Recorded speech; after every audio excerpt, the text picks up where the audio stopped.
மாதத்தின் களைப்பால் அந்த ஈது பெருநாளுடைய இரவில் இனிமையான தூக்கத்தில் ஆழ்ந்து விடுகின்றார்கள். ஆனால் இந்த இரவு விசேஷமாக வணக்க வழிபாடுகளில் ஈடுபட வேண்டிய இரவாகும்.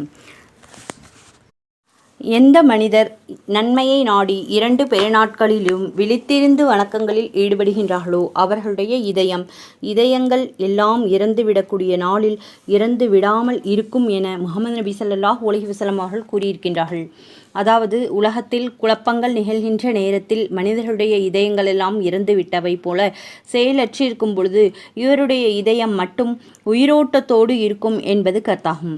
அல்லது சூர் ஊதப்படும் நாளில் மனிதர்களிலெல்லாம் அழிந்து விடுகின்ற நேரத்தில் இவருடைய ஆத்மா மட்டும் உணர்வோடு இருக்கும் என்று பொருள் கொள்ளலாம். 5 இரவுகளில் விழித்திருந்து வணக்கங்கள் செய்பவர்களுக்கு சொர்க்கம் வாஜிபாகிவிடும். சுஹானல்லாஹ். அந்த 5 இரவுகள்: முதலாவது துல்ஹஜ்ஜுடைய 8ஆம் நாள் இரவு, 2வது துல்ஹஜ்ஜுடைய 9ஆம் நாள் இரவு, 3வது துல்ஹஜ்ஜுடைய 10ஆம் நாள் இரவு, 4வது ஈதுல் ஃபித்ருடைய இரவு, அதாவது ரமலானுடைய முன்பு இரவு, 5வது பராத்துடைய இரவு, அதாவது சாபான் மாதம் 15ஆம் நாள் இரவு. இந்த 5 இரவுகளிலும் இரவு விழித்து வணங்க வேண்டும். 2 பெருநாட்களின் இரவுகளில் விழித்திருந்து வணங்குதல் முஸ்தஹபு என்பதாக புகஹாக்கள் கூறியிருக்கின்றார்கள். இமாம் ஷாஃபி ரஹ்மத்துல்லாஹி அலைஹி அவர்கள் மா தபத பிஷ்சுன்னா என்னும் நூலில் 5 இரவுகளின் துவாக்கள் ஏற்றுக்கொள்ளப்பட்ட தகுந்தவைகள் ஆகும்.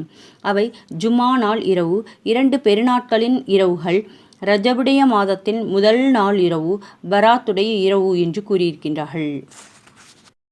ஜும்மாவுடைய தினத்தின் பகலும் இரவும் பரக்கத்து பெற்ற நேரங்களாகும். புனித ரமலானுடைய மாதத்தில் ஜும்மாவுடைய இரவையும் குறிப்பாக முக்கியத்துவத்தோடு பேணி வருவது அவசியமாகும். ஜும்மாவுடைய தினத்தை பற்றி பல ஹதீஸ்களின் சிறப்புகளில் கூறப்பட்டுள்ளது. சில அறிவிப்புகளிலும் ஜும்மாவுடைய இரவில் மட்டும் வணக்கம் புரிந்துவிட்டு மற்ற இரவுகளை விட்டுவிடுவது பற்றி தடை வந்துள்ளது. ஆகையால் சிறப்பு என்னவென்றால் அத்தோடு மற்ற ஓரிரு இரவுகளையும் முன்பின்னாக சேர்த்து கொள்வது நல்லதாகும். இறுதியாக ரமலானுடைய மாதத்தில் விசேஷமான நேரங்களில் துஆக்கள் ஏற்றுக்கொள்ளப்படுகின்றன. நீங்கள் துஆ செய்யும் பொழுது எங்களையும் சேர்த்துக்கொள்ளுங்கள். சிறிய ஒரு துஆ இப்பொழுது கேட்கலாம். அல்லாஹு தாலா கேட்டதின்படி அமல் செய்யக்கூடிய பாக்கியத்தை அல்லாஹு தாலா நம் அனைவருக்கும் தந்தருள்வானாக. ஆமீன். ரமலானுடைய நாட்களில் அதிகமாக துஆ செய்யுங்கள், அதிகமாக திக்ரு செய்யுங்கள், குர்ஆன் ஓதுங்கள், நல்ல அமல்களை அதிகமாக செய்யுங்கள், தீமையான விஷயத்தை விட்டு தடுத்து கொள்ளுங்கள். இன்ஷா அல்லாஹ் அல்லாஹு தாலா நம் அனைவருக்கும் நேர்வழி காட்டுவானாக. ஆமீன். சிறிய துஆ ஒன்றை இப்பொழுது கேட்கலாம். ஆமீன் கூறி துஆ செய்து கொள்ளுங்கள். அகிலத்தின் அதிபதியே, நான் தீய